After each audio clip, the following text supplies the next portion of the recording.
చిరుధాన్యాలు అన్నం లేకుండా తినచ్చా అంటే అన్నము తినవలసిన అవసరం లేదు, వరి అన్నం తినవలసిన అవసరం లేదు. కొంతమంది వరి అన్నం మానేసి గోధుమలు తింటుంటారు.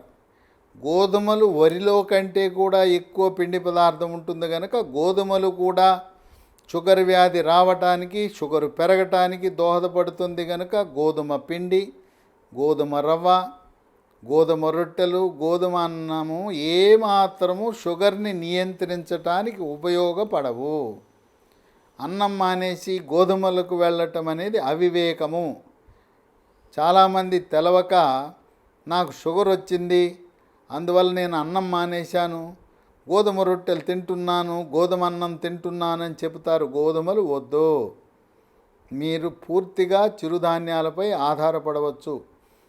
చిరుధాన్యాలన్నింటినీ కూడా కలిపి పిండి తయారు చేసుకోవచ్చు, లేదా మార్కెట్లో కూడా లభిస్తూ ఉంది.